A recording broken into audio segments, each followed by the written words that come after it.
did. And we've been told that we've been told that what they did was wrong and we can't violate ourselves. In what way does I that would, violate the law? in revealing the location of individuals that were subject to a test. Okay. Yeah, it's a big place. I understand it's a big place. I know it's a big place.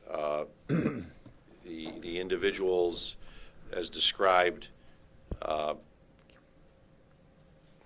the best way to put this? There was a fear that the individuals may have had the virus, and there was a fear in this community that these individuals already had the virus. That's why we immediately acted to have the tests done, to have the samples collected, and to transmit those to the state for the actual test to be performed.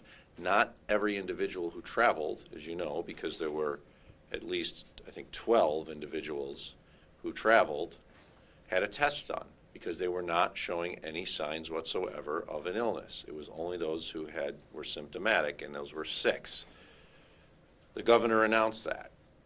If you follow the law, as we've been told by the CDC and the state, we're not supposed to say that, but the governor announced it.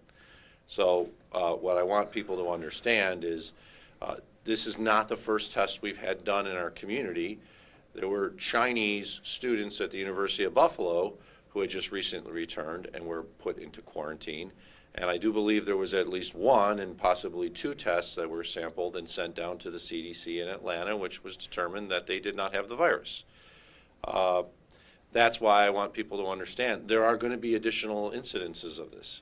If you have a trip planned to go to Italy, I would cancel it, postpone it. It's right now. Be quarantined for 14 days when you come back, regardless of whether you're healthy or not. If you're going to South Korea for business, cancel it. There's all kinds of things that have been going out there. I mean, when we were in Washington, there was discussions about the Olympics being postponed because there have been cases, as I showed in there, in Japan and what's going on in China and South Korea. And there's a thought, do we really want to hold the Olympics and bring everybody from the world together so that they can go back home to their home countries and potentially spread the virus? Can I just understand, I want to make sure I understand you correctly, there have been people who have been being tested without the public being informed about that testing? It's like any other test that's protected by HIPAA. If somebody there are other contagious diseases we've had to deal with in the past, swine flu, H1N1, in which the tests are performed, but the public was not immediately advised that an individual in the community was being tested for that because it's prohibited under HIPAA. I'm an attorney. I want to ensure that we do everything to follow the law, but also provide accurate information to the public. And that's what we've been doing, is providing accurate information to the public. We immediately acted to ensure that when it was questionable whether there were individuals who, because of their travel history, recent travel history, I should say, as well as showing some signs of what appeared to be an illness, a respiratory illness, that samples were taken. Those were immediately driven down the thruway to Wadsworth. They were tested, and we had the results this morning. I don't want people to think that we're ignoring this, because we're not. But as was explained to me in Washington, D.C., there are probably people in the United States right now who are walking around with a mild respiratory issue, not thinking that they have the coronavirus, and they probably have it.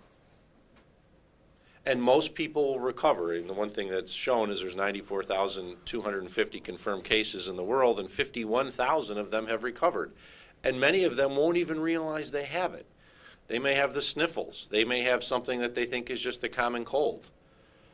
And we'll never know about those individuals unless they go to a primary care physician and they get tested. We may never find out that they actually had the virus.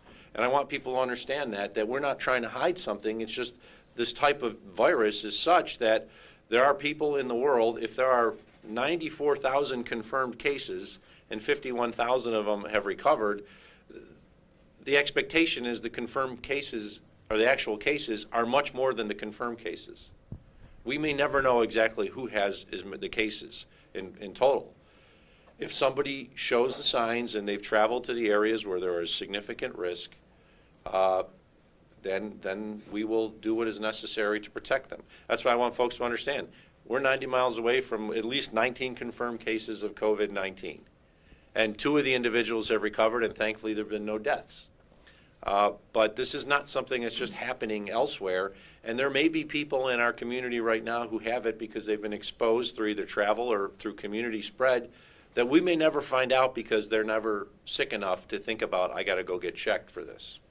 But also, we just want to point out that when we will tell you if we do have a positive case, because that's something that you need to know Yes. to protect yourself. However, if we have tests that are done and those tests are negative, there's nothing that the public needs to know to protect themselves. It's just business as usual.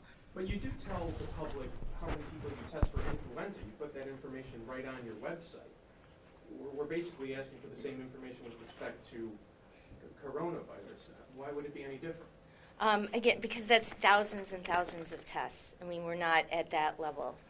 The state reveals that information. Right, I mean, but and whoever reveals it, it's like a huge number. There are thousands and thousands of people that are tested for influenza, and so so that with that large number, you may, it'd be hard to figure out who that was. With the small numbers that we have, again, there's a potential risk of exposing confidential, personal health information, and so we're not disclosing who's tested. We are disclosing who is positive, and we are disclosing information that it would be relevant to the community in terms of protecting themselves against exposure themselves from contact. So while you do put out numbers on your website of how many people have influenza, you can't put out a number of how many people are under quarantine. We will put on information about how many people have COVID-19 when that test is positive, just like we put out information about positive influenza tests. Can I could just follow up on that? When you say quarantine, of course, that conjures up all sorts of thoughts in people's minds. But if somebody has recently traveled and they call you and notify you and find out and you advise them however you were, when it comes to quarantine in your home, I mean, is that voluntary, Dr. Burstein, or is there a section of the law that makes it mandatory? Well, it's voluntary if you agree and you sign the agreement to follow the rules of quarantine. If an individual refuses to sign and refuses to comply with our recommendations, I have legal authority, which I have exercised, to mandate people to stay in quarantine and follow those rules. And what we would do if we have to issue a commissioner order, is what we call them, somebody from the health department would deliver that order accompanied by somebody from the sheriff's office, an officer from the sheriff's office, because it really now is a legal interaction. If the person does violate the commissioner's orders, they are subject to prosecution. And so you would do bed checks or something like that? Well, what we would do is the same thing as a voluntary order. So we would give them what they need to do, and just in terms of their travel, their activities. We give them information about that.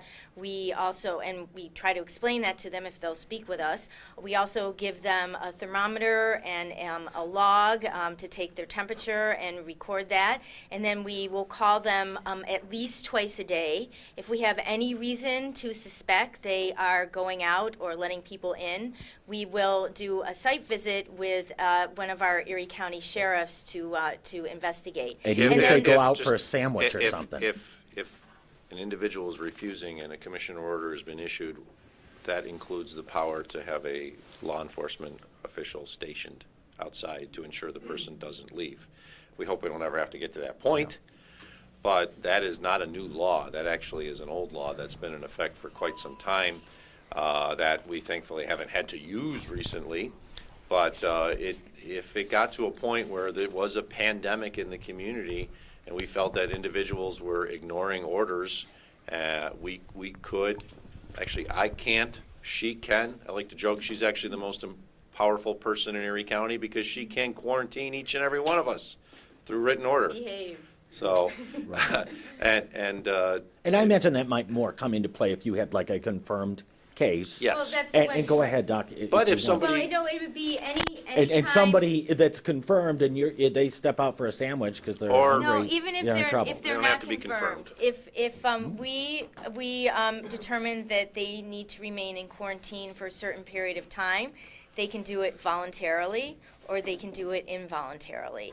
There is an opportunity for them to go through due process to challenge this in court, and we have met with our 8th district courts to just to ensure that we're all on the same page with that, and we have a plan to conduct those hearings if that needs to happen.